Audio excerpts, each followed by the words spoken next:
Ven, Creador Espíritu, de los tuyos la mente a visitar, a encender en tu amor los corazones que de la nada te gustó crear.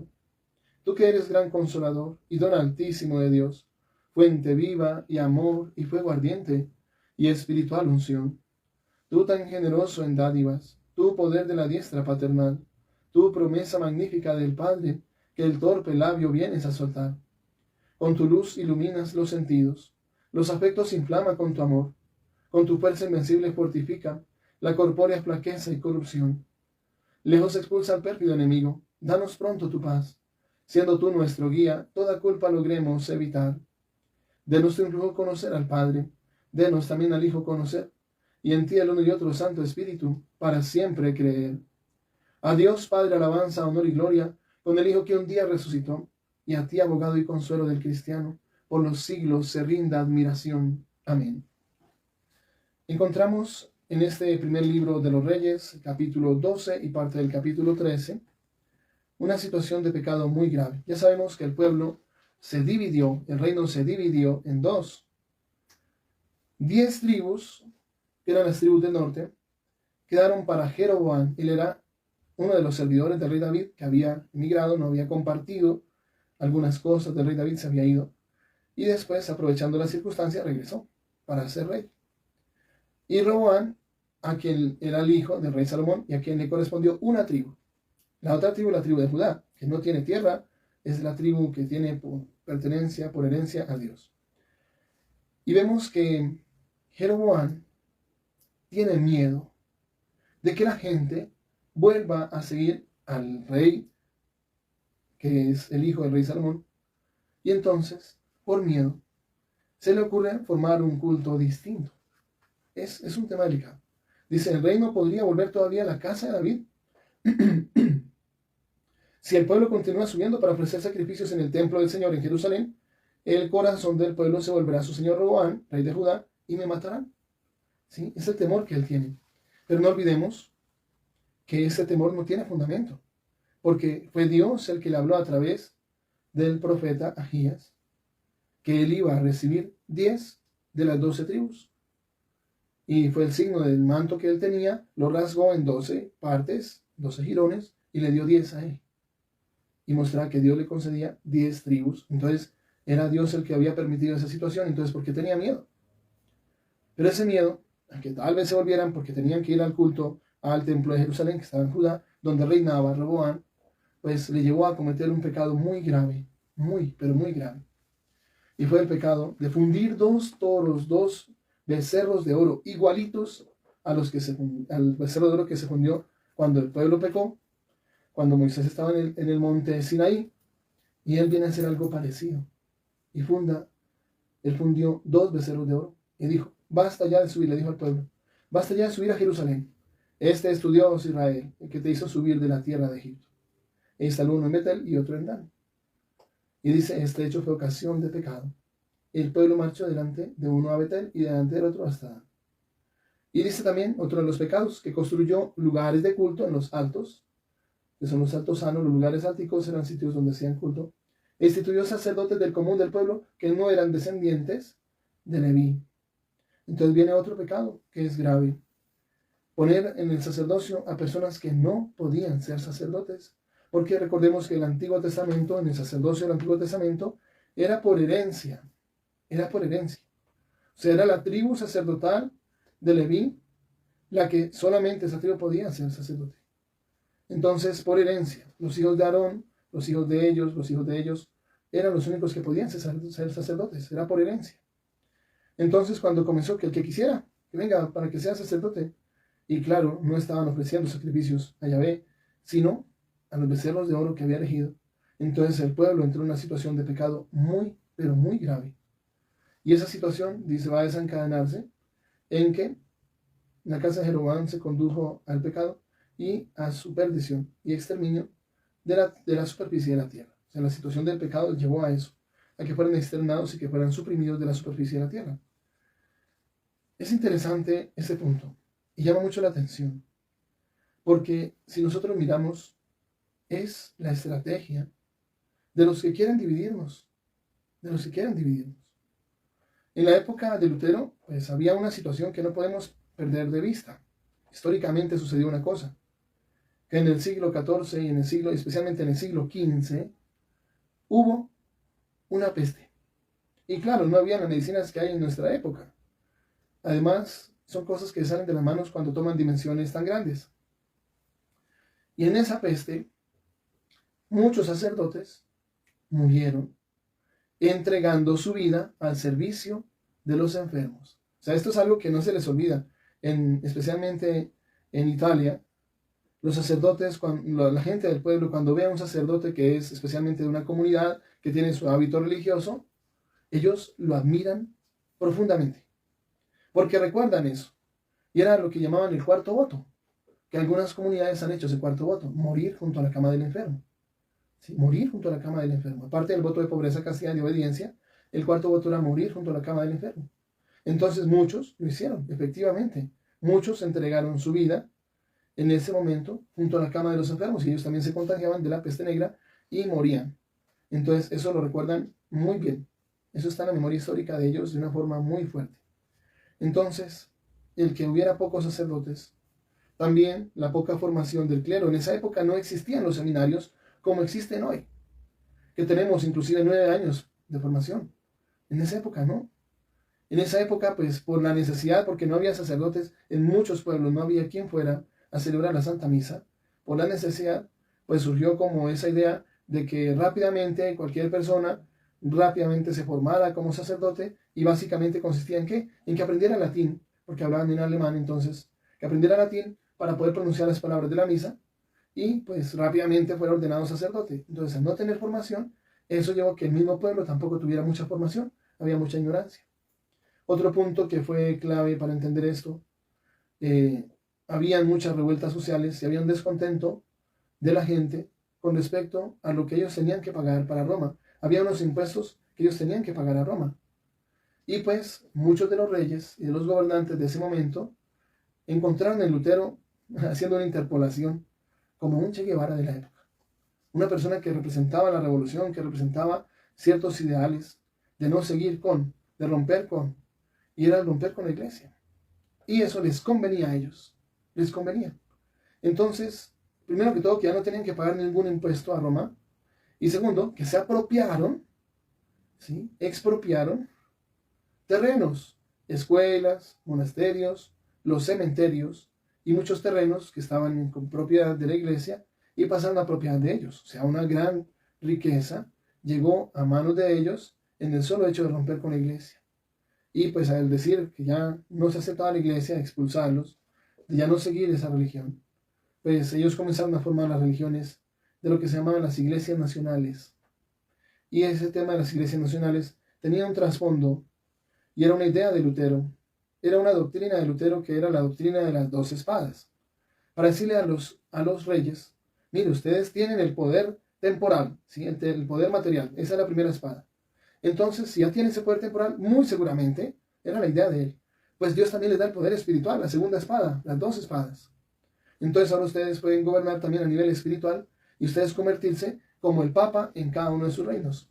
Y surgieron las famosas iglesias nacionales, donde los reyes ahora eran los gobernadores. Signo de eso es, por ejemplo, la iglesia anglicana, que es protestante, y el gobernante de ellos principal no es el Papa, sino que es actualmente Carlos III. ¿Sí? Y antes era la reina Isabel II.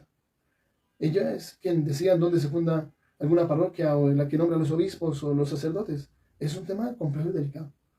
Y mire que fue una idea de Lutero que tuvo esas repercusiones tan grandes porque había intereses económicos muy fuertes de por medio. Pues tal cual como pasó con Jeroboam. Dividir, nombrar sacerdote a cualquier persona. Venga, usted sea ahora pastor o pastora. Venga, párese aquí al frente. Coja el pan. No, que es lo mismo, pero que no es lo mismo porque no creen en Jesús Eucaristía. Y efectivamente en eso tienen toda la razón. Si no es sacerdote quien coge el pan para pronunciar las palabras de la consagración, así pronuncia las mismas palabras, no hay Eucaristía. En eso tienen razón. Ahí no está Jesús Eucaristía. Si no es sacerdote católico instituido válidamente con facultades para hacerlo, pues no hay Eucaristía. Es un tema delicado, muy complejo, muy delicado. Mire cómo, especialmente desde Estados Unidos, comenzó a migrar una gran cantidad de personas y fue apoyada por empresas como Coca-Cola, por ejemplo, con mucho poder, para llegar a Latinoamérica y dividirla, porque no nos pueden controlar cuando todos estamos unidos y hablamos prácticamente una misma lengua en toda Latinoamérica. Apenas los brasileños que hablan portugués, pero el resto, todo el mundo habla español, desde La Pampa hasta Colombia, todo lado se hablaba español, excepto en Brasil. Entonces no convenía eso y comenzaron a dividir y a llegar una gran cantidad de personas con sus ideas, ¿sí?, del protestantismo para generar divisiones y desestabilizar políticamente, económicamente, toda la región. Es una estrategia. Es un tema delicado. Y cuando nos toque dar cuentas, pobrecitos los que hacen eso, tienen que dar cuentas de eso. Y es un tema delicado. Porque Dios prohíbe las divisiones. Y si eso no estuviera en la Sagrada Escritura, pues uno no tendría que predicarlo, pero sí está en la Sagrada Escritura y toca predicarlo. Sí está en la Sagrada Escritura, donde Dios prohíbe generar divisiones y lo hace de una forma muy clara. Primero que todo porque Jesús expresa la voluntad de Él, cuando dice, Padre, que todos sean uno. Eso no tiene pierde, todos, pues son todos. Y que sean uno, no tiene pierde, pues donde todos sean uno. Y no solamente se cumple en la Iglesia Católica. Usted va a misa aquí, o en la China, en Estados Unidos o en Argentina, en África o en Oceanía, en Asia o en Europa, y es exactamente la misma misa, aunque en ese idioma, pero usted sabe en qué parte de la misa van. Y si se desplaza en el tiempo, siglo V, siglo X, siglo XIII, y entra a un templo, están celebrando la Santa Misa, que en latín, pero es la Santa Misa igualita en todo el mundo. Es un solo rebaño, a un solo pastor, que es Jesús Eucaristía. Cuando ya no se vive esa unidad, el enemigo genera divisiones. La palabra diabolus significa el que divide, y efectivamente esa es su gran tarea y es su gran estrategia, dividir. Y le ha dado mucho resultado, pues es la estrategia militar más poderosa. Divide y vencerás, confunde y reinarás. Y efectivamente, cuando nosotros vemos, por ejemplo, que hay una hoguera que está puesta allá al fogón, 3 piedritas y encima una olla, y están todos los palitos allá metidos y están generando brasa, ahí se preparan los alimentos. Pero si uno coge un palito de esos y lo aleja, lo saca del fogón y lo aleja 20 centímetros y lo deja ya, despegadito, solito, se apaga, se apaga. Solamente la unión hace la fuerza. Cuando usted quiere enfriar la sopa, por ejemplo, que está muy caliente la sopa, la divide en 2 platos, ya se enfrió, ya se enfrió. Y pues cada cucharadita que va sacando y va soplando, la está dividiendo, inmediatamente se enfría y pierde fuerza. ¿Un termo qué es? Pues taparle bien que no se salga el vapor y ya, se mantiene caliente todo el día. Pero si no utilizamos nada de fuego para calentarla, pero a las 3 de la tarde destapa un poquito de termo y saca otro poquito de tinto y está caliente. Está caliente, porque el vapor está ahí, unido, y no deja escapar el calor, la unión. Y así podríamos poner muchísimos ejemplos, miles de ejemplos. Lo que es un lazo, son muchos hilos delgaditos, son a veces fibras muy débiles, que una sola fibra de esas te la rompe facilísimo. Pero si esas fibras las entrelaza, las une, y después las tuerce, y las hace más fuerte, la unión hace la fuerza. Y con ese lazo, usted amarra un toro de varias arrobas. Así sea muy fuerte y todo, no se puede soltar del lazo. Y es simplemente unos hilos que están unidos y ya es la única diferencia.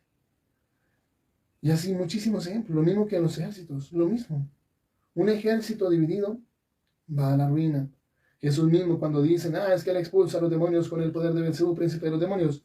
¿Qué es lo que dice? Si el reino de Satanás está dividido, pues va a la ruina, cae casa tras casa. Si una familia está dividida, va a la ruina. Eso es muy claro. Lo que busca el enemigo es dividirnos. Él no nos quiere ver unidos por nada del mundo. Él nos quiere ver divididos. Que se dividan las familias. Que los esposos se separen. Que él cogió por allá con alguien más y ella también cogió por allá con alguien más. Desbarataron todo. Cada uno coge de a 2 hijos y los desbaratan también porque su vida espiritual, ellos necesitan papá y mamá para toda la vida. Es un tema duro. ¿Qué padre quiere ver a sus hijos divididos? Que tiene 5 hijos, pero no, 3 de ellos no se hablan con los otros 2. Ese no es el plan de Dios. ¿Qué papá quiere ver a sus hijos así divididos, peleando por cualquier cosa? Mucho más es por herencias y todo eso. Pues es la estrategia del maligno. Es la forma como el enemigo nos vence. Divide y reinarás. Confunde y vencerás. Y efectivamente, confusión, confundir. Babel, lo que pasó en Babel, cuando estaban unidos, pero para el mal. Porque estaban unidos y se pusieron de acuerdo, para hacer una torre alta. Bueno, ¿y para qué una torre alta? Hoy comprendemos por qué los edificios. Pues es una casa sobre otra, no tiene que ir a buscar otro terreno y hacer el estudio de suelos para construir, ¿no? Y buscar otra licencia de construcción. No, simplemente es echar otra casa encima de la otra y listo.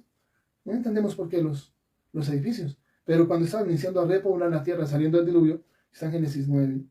¿Cuál es la finalidad de una torre alta? Pues por si volvía a haber otro diluvio, se subían a la torre alta y por más que lloviera, pues a qué hora se iba a cubrir una torre alta.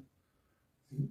Cuando están unidos para el mal, es cuando Dios mismo confunde sus lenguas, Babel, y los dispersa. Babilonia, ¿qué significa? Ciudad de la confusión. Y cuando el Apocalipsis dice salir de Babilonia, es salir de la ciudad de la confusión, que no estén confundidos, que todos tengan un mismo pensar, un mismo sentir. Eso no tiene pierde. Que todos sean uno, como dice Jesús. Ahora, si hoy una persona a nivel protestante se para ante Dios a dar cuentas, la voluntad de Dios ya la conocía. Padre, que todos sean uno. Pero él no la está cumpliendo. No quiere unirse. Más bien quiere armar rancho aparte. Y eso no es de Dios. No es de Dios. Porque cuando se para ante Dios, ¿qué le va a decir? ¿Que no sabía que eso era pecado? En Gálatas 5:19 menciona las divisiones, disensiones dentro de las obras de la carne. En el mismo nivel de las borracheras y las orgías presenta las divisiones y las disensiones. ¿Qué es una disensión? Disentir. O sea, lo contrario a lo que dice Hechos 2:42 y Hechos 4:32, donde dice que la multitud de los creyentes tenían un mismo pensar y un mismo sentir. Entonces, disentir es romper ese plan de Dios. Ya no hay el mismo pensar y el mismo sentir. Ahora hay un disentir.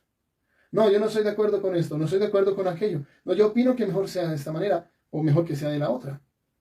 No, es que yo opino que Jesús Eucaristía no está presente ahí en el pan, que solamente es un signo. Yo opino que.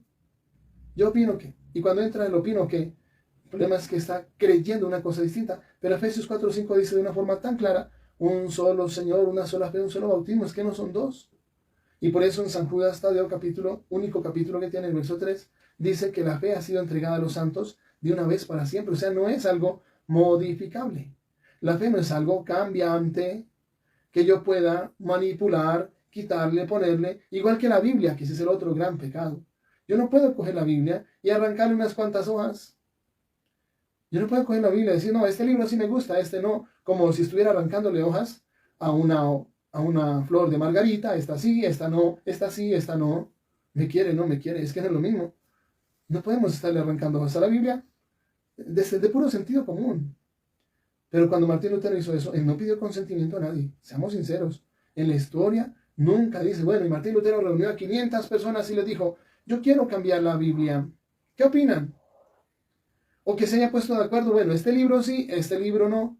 No, eso nunca pasó. Él, de forma arbitraria, con sus argumentos a su manera, que ni válidos son, porque el que está escrito en griego no es el argumento, pues el Nuevo Testamento también está escrito en griego, también hay que quitarlo. Ese no es el argumento, porque los griegos invadieron y pusieron el idioma. Grecia dominó por las armas, año 333, Grecia dominó por la cultura y Roma por las armas. Roma en el año 64 a.C. Entonces se impuso el griego como idioma y todo el mundo tenía que hablar el idioma griego. Igual que si Estados Unidos invadiera Colombia e impone el inglés, y en todas las escuelas enseñan inglés, usted aprende inglés. Después de 30 años, ¿cómo no va a estar hablando inglés? Entonces el argumento que es que mire que está en griego, no es un argumento. Ah, es que los judíos en el año 90, en el concilio de Yamnia, rechazaron los libros del segundo canon, entonces yo también voy a hacerlo. No, porque los judíos no son el criterio, son los cristianos y son los apóstoles dentro de los cristianos el criterio. Ellos son el criterio de autoridad, los apóstoles. Ese criterio no se puede olvidar. Para quitarle libros a la Biblia, no, es un tema delicado. O sea, no es tan sencillo como parece, que no pasa nada, que está bien. No, cuando eso está prohibido en la Sagrada Escritura, se llama pecado, al no obedecer. Y cuando entramos en una situación de pecado, estamos poniendo en riesgo nuestra salvación, porque todo pecado es una impureza. Y la Sagrada Escritura dice en Apocalipsis 21:27, nada impuro puede entrar en la presencia de Dios, nada impuro. Por más que nosotros queramos y opinemos que esté muy bien, que no pasa nada, no, nada impuro puede entrar en la Nueva Jerusalén. Es Apocalipsis 21:27. Entonces, si usted desobedece, por ejemplo, Deuteronomio 4, no quites nada ni agregues nada al libro de la ley, pues está desobedeciendo una cosa grave. Y si acepta la Biblia protestante, está desobedeciendo Deuteronomio 4 y convirtiéndose en cómplice de un pecado gravísimo. Modificar la Biblia al acomodo de alguien, de un ser humano, doctrina de hombres, no es de Dios, no es prudente, no es algo bueno. No es algo bueno. Y más cuando está expresamente en Tito 3:9 al 11, donde dice: evita discusiones necias sobre genealogías, contienda acerca de la ley, que es inútil y vano. Al que divide la iglesia, amonéstale una y otra vez. Si él persevera en ese pecado, está pervertido y peca, condenado por su propia sentencia. Si está eso en la Sagrada Escritura, en el verso 11, que dividir la iglesia es un pecado tan grave que lleva a la condenación, pues por algo lo dice, ¿no? Por algo lo dice. Martín Lutero lo sabía. Pues tradujo la Biblia, y además en la Biblia protestante está. Si ya se fueron de leerla, ya haberla leído 6 veces, 7 veces. Ah, bueno, entonces no encontró nunca ese texto donde dice que el que divide la iglesia entra en camino de condenación.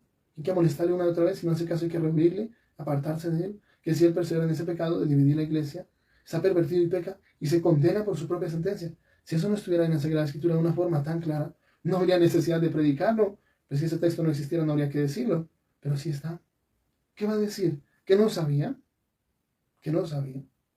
Si Jesús menciona que el buen pastor da su vida por sus ovejas, pero el que no es pastor de las ovejas, que es un asalariado, ve llegar el lobo, huye y abandona las ovejas, y las ovejas, dice, hace presa en ellas y las dispersa. Mira lo que quiere hacer el lobo, dispersar el rebaño. La Sagrada Escritura dice: Jesús iba a morir para reunir a los hijos de Dios dispersos. Pero también dice la Sagrada Escritura: herirán al pastor y se dispersará el rebaño. No es el plan del enemigo dispersar, dividir, confundir, que si la Virgen sí es virgen o no es virgen, que si las imágenes son ídolos o no son ídolos. Y es que a la hora que se empeñan que sí, que las imágenes son ídolos, ven cualquier imagen y ya la quieren romper. Pero hay un tema complejo. Dios nunca se contradice. Y si Él dice en Éxodo 20, no tendrás imagen alguna, es de los ídolos, porque dice: no tendrás otros dioses.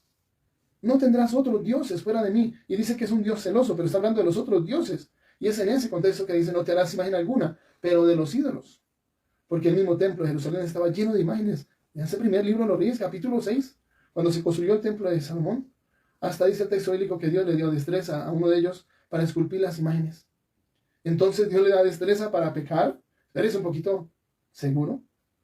Cuando dice: haz 2 querubines de madera de acebuche y son de 5 metros de altos, con las alas extendidas y medían 5 metros desde una punta del ala hasta la otra punta del ala. Y que ahí abajo, pues quedaba el Santo de los Santos debajo de los querubines. Y que en todas las paredes y en todas las puertas había imágenes. ¿Dios se contradice acaso?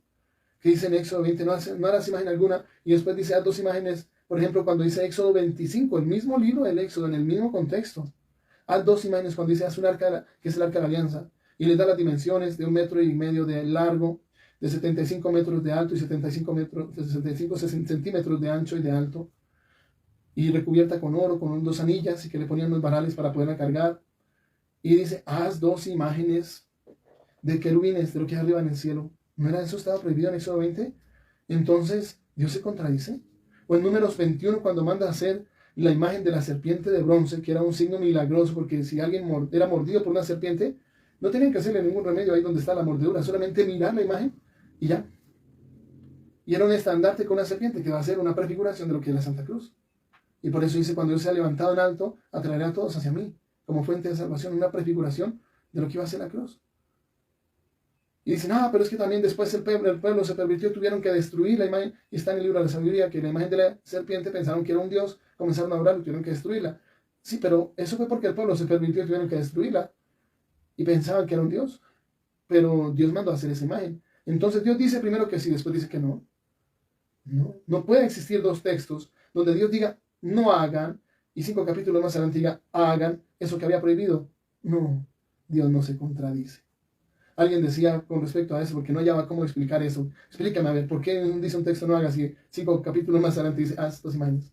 Dice: no, es que como Dios es el legislador, Él está fuera de la ley, y para Él no es la ley. Pero espérese un momentico, es que esa ley no es para que Él la cumpla, sino la gente a la que se la dio, a sus hijos, a los hijos de Dios.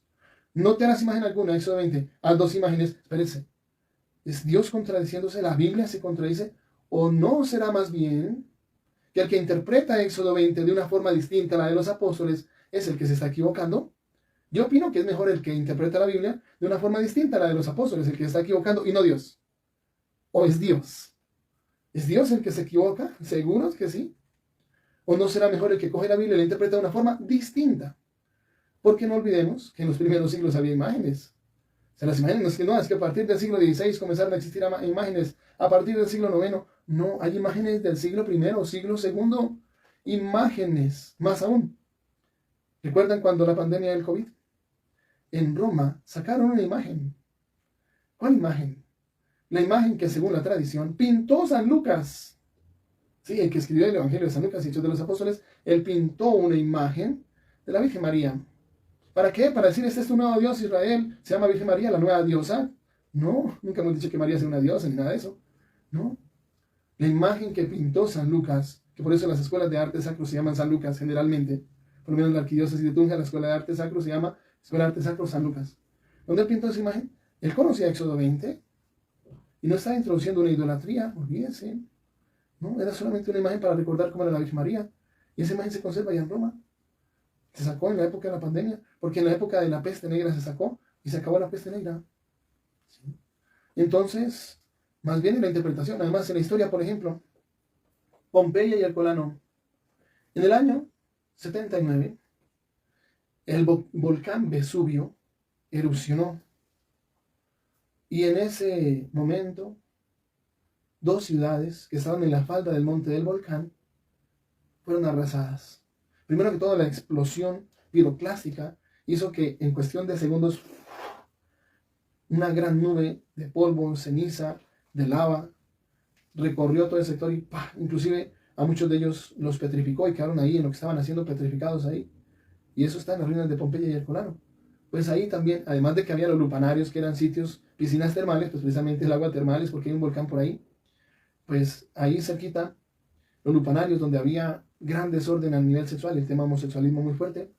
5 de la mañana fue cuando erupcionó, después de una noche de mucho placer y muchas cosas, muy cansados, fue a esa hora que erupcionó el volcán Vesubio. 5 de la mañana. Pero también ahí había ya casas de creyentes. Y ahí en la pared de una de esas casas, de un creyente en Cristo, hay una imagen del crucifijo. Y para más de un crucifijo, que a nivel protestante no se persigna, ni no, que el crucifijo es lo más malo, que si a Jesús lo hubieran matado con un cuchillo, se colgaría el cuchillo en el cuello. Y argumentos así, que si lo hubiera matado una silla eléctrica, entonces se colgaría la silla eléctrica en el cuello. Son argumentos anacrónicos, que ni siquiera tienen sentido. Pero ellos lo creen y no se persignan, porque le hacen creer que sí, que la idolatría del crucifijo. Pues yo me quedo con San Pablo que dice, líbreme Dios de gloriarme si no es en la cruz de nuestro Señor Jesucristo, y que predicamos a un Cristo crucificado, como va a decir 1 Corintios. Es un tema complejo, hay que tener cuidado. Y lo fuerte es que cuando lo desvían a uno haciendo creer que es que mire que está en la idolatría porque las imágenes son los ídolos, y le terminan desviando de Jesús Eucaristía, de la confesión, de la unción de los enfermos, de la Santa Eucaristía, especialmente del sacerdocio. Es un tema delicado. Además, cuando Martín Lutero estaba cogiendo a San Pablo, malinterpretó a San Pablo, porque San Pablo estaba hablando de las obras de la ley, pero no era la Santa Misa, la confesión, la oración por los difuntos. No, las obras de la ley era lo que en el Antiguo Testamento eran 614 mandamientos, incluyendo el sábado, la ley del Corbán, que si va a ayudar al papá, la plata que tiene para eso, la da ante el templo y dice, la declaro Corbán, o sea, ofrenda sagrada, y ya no va a ayudar al papá. Esas leyes son las obras de la ley que se abolieron. Pero no en la Santa Misa, la confesión, las obras de misericordia. No, que solo por la fe se salva. Sí, pero entonces, ¿por qué dice Jesús? Venga, bendito de mi Padre, porque tuve hambre y me diste comer, tuve sed, me diste beber. Y no, es decir, venga, bendito de mi Padre, porque creyeron a ojos cerrados, ya con eso se salvaron. Las obras, la justificación con las obras que brotan de la fe de una persona de fe, brotan esas obras que usted le da de comer a una persona que tiene hambre, que tiene necesidad. ¿Eso solamente lo es una persona de fe? Sí. Entonces estamos ante un tema complejo y muy delicado, que a nivel protestante no lo quieren escuchar. Esto no se quiere escuchar. Eso no se quiere escuchar, porque es Biblia. Pero no queremos que nos digan eso. Es como cuando los abortistas dicen, no, ese no es un niño, es un montón de células. Es igualito. Para tranquilizar su conciencia diciendo, no, es que el feto no es un niño, el feto solamente hay un montón de células que no tienen sentido. Eso es un coágulo de sangre que está dentro de mi cuerpo y en mi cuerpo decido yo. Pero cuando hablamos de que es un niño el que está siendo asesinado, claro, no les conviene porque si no, oiga, es mi hijo al que asesiné en el vientre materno. No, no les conviene, es mejor decir es un coágulo de sangre. Es igual. A nivel protestante esto no se quiere decir, nunca se quiere tocar este tema, nunca, no conviene. Y las divisiones son la nota característica de este tema. Y todos hablan más de la Iglesia Católica, pues porque todos tuvieron su origen en la Iglesia Católica. Hasta cuando dicen, no, es que la Iglesia Católica fue fundada por Constantino en el año 313, pues como el perro que se muerde el rabo, porque ellos se desprendieron de la Iglesia Católica. Es que no habían dos, es que no había la Iglesia Católica, y no, ahora sí la Iglesia primitiva, la verdadera, que estaba aquí, y en cambio la Iglesia Católica va por allá. No, es que no habían dos. Históricamente nunca han sido distintos. Los que eran perseguidos en el año 200, en el año 250 con Diocleciano, pues eran los mismos líderes de la Iglesia Católica. ¿Quién es? El Papa. El Papa Sixto II murió, fue sacrificado, fue martirizado en el cementerio cuando celebraba la misa por los difuntos. Entonces la oración por los difuntos no es algo perverso que se nos ocurrió a nosotros, que es una pérdida de tiempo, que por eso hay que quitar macabeos porque tienen la oración por los difuntos. No. Papa Sixto murió ya con varios de sus diáconos y a los 3 días, el diácono San Lorenzo, que fue asado sobre una parrilla, estando vivo, que es el patrono de los comediantes, porque decía, ya estoy asado por este lado, denme la vuelta, el mismo, era porque quería que todo su cuerpo tuviera la misma gloria en el cielo, y le dieron la vuelta y lo siguieron asando en la parrilla por el otro lado. ¿Quién era? Un diácono. Porque los líderes de la iglesia siempre han sido, como dice la carta a Timoteo y a Tito, pues los presbíteros, los diáconos, los obispos. Y ahí viene a decirle San Pablo a Tito, no te apresures en imponer las manos, mira si el candidato si cumple o no con los requisitos. ¿Sí? ¿Y cuál es el perfil de un obispo? ¿Cuál es el perfil de un sacerdote y de un diácono? ¿Y la institución de los diáconos? Entonces no es algo que no es que hasta ahora se le inventó a Constantino. Es una cosa anacrónica, una cosa que no tiene ni siquiera fundamento histórico. Ningún libro de historia va a decir, mire, aquí dice que sí, que Constantino fundó la Iglesia Católica en el año 313. No olvides. La palabra católica apareció en el año 107 en un escrito de San Ignacio de Antioquía, el directo sucesor de San Juan. Cuando murió San Juan el apóstol, después de escribir el Apocalipsis y murió, el que lo sucedió a él en el sitio donde estaba él, en la sede, en la cátedra donde enseñaba, fue San Ignacio de Antioquía. Ahí estaba San Policarpo de Esmirna y todos ellos. Hay cartas a los corintios, los mismos corintios de esa época, donde dicen permanezcan fieles a su obispo, no se dividan. Y son los mismos corintios a los que le escribió Pablo allá en Corinto, los mismos. Pero son documentos del año 107, documentos de esa época. San Justino mártir, en el año 156, él fue martirizado en el 65, en el año 165, en el año 157 describe cómo era la Santa Misa en esa época, que se pronunciaban, que se leían las memorias de los profetas y los escritos de los apóstoles, ¿sí? Y después se pronunciaba la acción de gracias sobre el pan y el vino, pronunciada por el sacerdote, no es cualquier persona, tiene que ser sacerdote, válidamente instituido con la imposición de manos, sucesión apostólica. Y ahí está, año 156. No es algo ajeno, no es algo distinto a la historia. Así ya se celebraba la Santa Misa en esa época. Y son documentos históricos. Son documentos históricos. Entonces hay que pedirle al Señor mucha sabiduría, porque el padre de la mentira, que es muy astuto, no quiere que estemos unidos. Y la fuente de unidad por excelencia, la Santísima Eucaristía. Dice el Señor en el Evangelio de San Juan capítulo 6, verso 56, el que come mi carne y bebe mi sangre, permanece en mí y yo en él. Y yo lo resucitaré en el último día. Porque mi carne es verdadera comida, mi sangre es verdadera bebida. Si no coméis la carne del Hijo del Hombre y no bebéis su sangre, no tendréis vida en vosotros. El que come mi carne y bebe mi sangre permanece en mí y yo en él. Es la unidad plena. Permanece en mí. ¿Dónde está Dios? Permanece en mí. Se acaba de comulgar. Y dice Dios, yo permanezco en él. Y no morirá para siempre. Yo lo resucitaré en el último día. Entonces la fuente de la unión entre nosotros con Dios. Dios unitrino porque los tres son uno solo. Padre, Hijo y Espíritu Santo son uno solo. Y entre nosotros, 1 Corintios 10, versículo 17 dice, porque todos coméis de un mismo pan, todos formáis un solo cuerpo. Eso no tiene pierde. No tiene pierde. Es la fuente de la unidad más grande que existe en el mundo entero. Nos hace un solo pueblo. Cristo es la única cabeza de ese pueblo y es el buen pastor que se hace presente en cada sitio donde un sacerdote católico, válidamente instituido, con facultades, pronuncia las palabras de la consagración. Es Él en persona. Yo les contaba de una situación que sucedió con un sacerdote que él pues no tenía propiamente la vocación para ser sacerdote. La vocación la tenía la mamá, pero la mamá le dijo que si él no estudiaba en el seminario, no le iba a apoyar en ninguna carrera, o sea, lo obligó. ¿Sí? Ella era la que tenía vocación, pues no. Pero pues él dijo, pues yo voy a estudiar unos años y después me retiro y hago una licenciatura o algo, ¿sí? Pues, pensando en después en homologar, o sea, tenía una recta intención, tenía un pensamiento distinto. Pero cuando entró en el seminario, pues no se pudo escapar, no pudo zafarse, no pudo retirarse, o no sé qué lo motivó a no retirarse, y siguió el proceso y terminó siendo ordenado sacerdote. Pero su vocación no era esa. Y él estuvo ejerciendo el sacerdocio durante un tiempo, pero de la peor manera. Una vida sexual desordenada. Un señor muy borracho, de los que celebran borrachos. No, un desastre, un desastre. Y él después de un tiempo, no sé si alcanzó a durar 5 años, no recuerdo cuánto, eso pasó en Florencia, capitán. Después de un tiempo dijo él con sinceridad, yo no le quiero hacer más daño a la iglesia. Pues él mismo se dio cuenta que estaba escandalizando a mucha gente y él mismo fue consciente del tema y dijo, no, yo prefiero no hacer daño. Y se retiró del sacerdocio, del santo sacerdocio. Pues fue sincero y dijo, no, yo aquí no debo estar. Estoy haciendo más daño que un bien.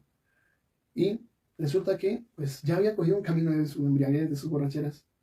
Y un día borracho, con sus amigos de borrachera, uno de ellos le dijo, oiga, usted fue sacerdote, ¿cierto? Yo sí, yo fui sacerdote tantos años. Oiga, ¿por qué no hace eso mismo que usted hacía ya cuando era sacerdote? Y se le hizo fácil a este señor coger una galleta, X, y pronunció las palabras de la consagración. Y cuando pronunció las palabras de la consagración, brotó sangre de la galleta. Un milagro eucarístico. Un milagro eucarístico que es un regalo, pero ayer era un tirón de orejas de los duros. De los tirones de oreja que sacan lágrimas. Porque eso mismo que él no estaba viviendo y mire en medio de su borrachera, el trago cumple con su deber. Pronunció las palabras de la consagración sobre esa galleta y la galleta sangró. Cuando cayó esa gota de sangre brotando de esa galleta, eso fue clave en el proceso de conversión de él, para que hoy sea catequista en algún sitio. Pero eso lo hizo en medio de sus borracheras. Cristo está ahí presente. Cristo está presente ahí. Y aunque el sacerdote esté de una forma indigna en pecado gravísimo, aún así se hace presente Cristo, aunque para ser flagelado por ese sacerdote, pero se hace presente ahí. Dios en persona está ahí. Él en persona está presente en la Santísima Eucaristía. Que no lo conocemos. Es un tesoro que no conocemos. Es como si a alguien le hubieran regalado un computador de esos carísimos de 10 millones, 20 millones, pero ni siquiera lo ha abierto y no lo sabe aprender. Así de sencillo. No sabe el tesoro tan grande que tiene. Lo mismo. No sabemos el tesoro tan grande que tenemos. Y que a nivel protestante se rechaza al 100%. Nadie comulga. Esas son cosas delicadas. Son cosas serias. Y ahí está la clave de la unidad entre nosotros y con Dios.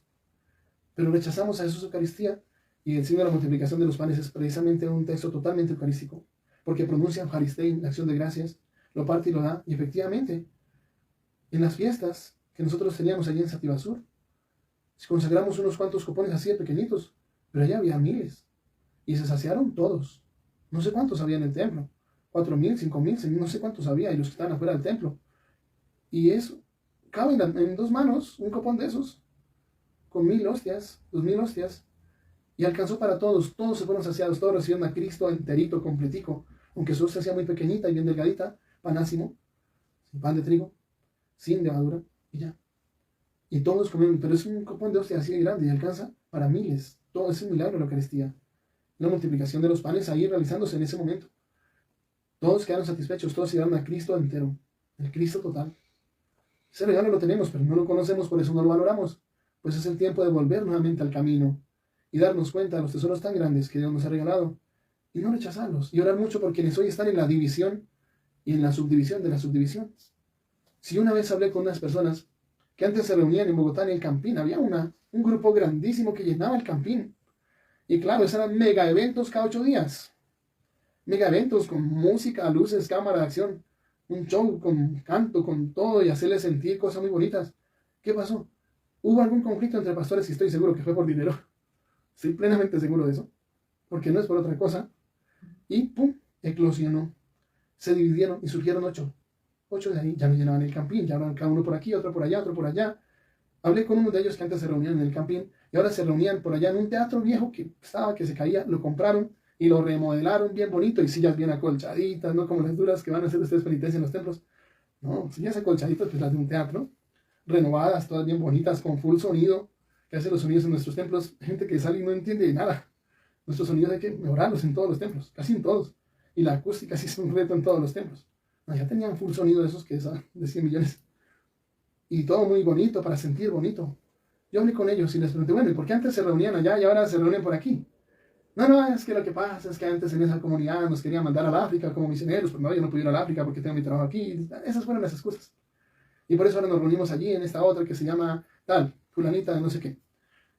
Y resulta que un día yo fui a la casa de ellos y tenían un letrero ahí, o sea, les dan como afiches y cosas para pegar en la pared, y decía ahí el nombre de esa iglesia. Pero fui a los 3 años y el afiche que tenía ahí tenía un nombre de otra iglesia distinta.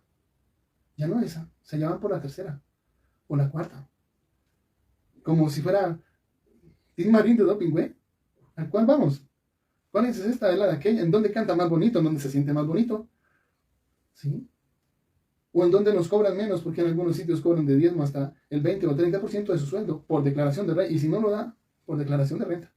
Y si no lo da, le manejan el tema que se va a arruinar, que no sé qué, que va a tener prosperidad, pero si da, o en los peores de los casos, que si no da tanto, que se puede condenar.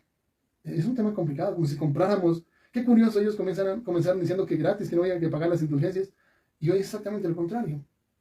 Pero no va a mirar en dónde dice la Biblia que una persona que no sea sacerdote puede exigir el diezmo. Muéstrame eso, por favor, no lo he encontrado, no existe. Ni en Hebreos 7, que es en el Nuevo Testamento donde habla del diezmo, Abraham le dio al sumo sacerdote Melquisedec, pero no a un laico que se autoproclame que es pastor o profeta o apóstol, como ahora se ponen los títulos así de fácil. Porque es muy fácil ponerse un título de esos, facilísimo. ¿Y quién le dice que no?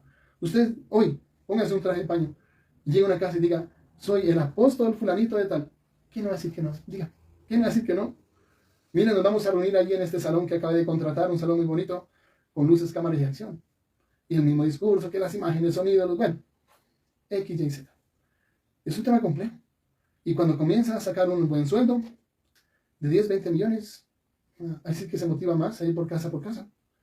Pero 1 Timoteo 6 prohíbe hacer riqueza con la fe. O sea, es un tema delicado. Si hay gente que no le ve problema, no, sí tiene problema. Sí tiene mucho problema. La división no es el plan de Dios. No es el plan de Dios. Y la división de la subdivisión es el drama de nuestro tiempo.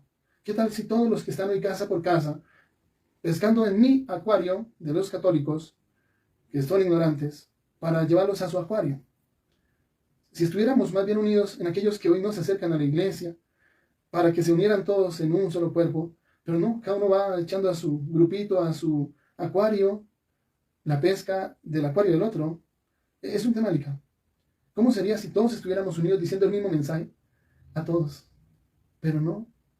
Entro a la cárcel y celebro la Santa Misa, y a la media hora entra otra persona distinta y dice, no, las imágenes son ídolos, eso que hace ese sacerdote es un sacerdote pagano porque tiene imágenes. Y pum, tumba lo que el otro hizo, y dura 2 horas con ese señor. Yo no tengo esas 2 horas para estar en la cárcel, ya tengo que ir a otro sitio, a otra cárcel. O córrale para el hospital y córrale para la clínica, atender a una persona y después vaya hasta tal sitio y después córrale al cementerio y después una misa aquí, una misa allá. O siéntese a confesar. Pero ellos le dedican todo el día y se quedan en la cárcel todo el día hablándole, mire que las imágenes del Salmo 100 dice que tienen ojos y no ven, y le dedica toda una tarde para sembrarle que las imágenes son ídolos. O sea, más bien, ¿cómo sería si todos estuviéramos hablando el mismo mensaje y trabajando con la misma tarea de construir el mismo reino y expansión de la misma fe? Pero la fe que ellos enseñan es distinta. No, yo no creo en la Eucaristía. No creo en Jesús. Jesús es solamente un profeta. Ese es un tema complejo. Y en eso hay que pedir al Señor mucha sabiduría, porque de esto también nos toca dar cuentas, porque son normas que están en la Sagrada Escritura. Tito 3:9 es una norma que prohíbe la división. Y en Efesios 4 dice, esfuércense por conservar la unidad del Espíritu con el vínculo de la paz. Entonces, si estaba eso, cuando uno formó una división, uno armó su propia secta, su personal, la suya, y trajo adeptos y comenzó un nuevo proceso y con cantos muy bonitos para sentir bonito, que es lo más importante allá. Cuando se para ante Dios, ¿qué le va a decir? Si Jesús dijo, Padre, que todos sean uno, y se trabaja para que se divida, ¿cómo lo va a justificar? ¿Cómo va a decir que es que no sabía? No, es un tema complejo. Y por eso hay que orar mucho por la unidad de los cristianos. La unidad de los cristianos. ¿Y la unidad en qué? En la fe, porque es una sola. Pero la fe de hace 2000 años. Esa fe, que es la misma en todo el mundo y que es la que se conserva en la Iglesia Católica. Pues no ha habido otra, siempre la misma fe, el mismo credo de los apóstoles. Entonces, pidámosle al Señor mucha sabiduría. Trabajemos por la unidad de nuestras familias, la unidad de nuestras comunidades, la unidad de nuestra iglesia, la unidad de nuestro mundo, que ese es el plan de Dios. Y cómo a través de la Santísima Eucaristía, que nos hace uno con Él y entre nosotros. Que nuestra Madre del Cielo nos ayude en ese proceso, así sea. Padre bueno, creemos con todo el corazón, con toda el alma y con todas las fuerzas, que estás presente en ese santísimo sacramento. Lo creemos sin dudarlo un solo segundo, desde hace 2000 años. Hoy queremos explicarte, Padre bueno, en nombre de tu Hijo Jesús, que derrames en todos nosotros la presencia de tu Santo Espíritu y nos dé la gracia y la comunión espiritual, y que suscites en todos nosotros el deseo ardiente y profundo de recibirte sacramentalmente, ojalá todos los días. Te lo pedimos por Jesucristo nuestro Señor. Amén. El Señor esté con ustedes. La bendición de Dios Todopoderoso, Padre, Hijo y Espíritu Santo, descienda sobre ustedes, sus familias, y permanezca para siempre. Amén. La alegría del Señor es nuestra fuerza. Pueden ir en paz. Demos gracias a Dios. Feliz día, feliz semana para todos.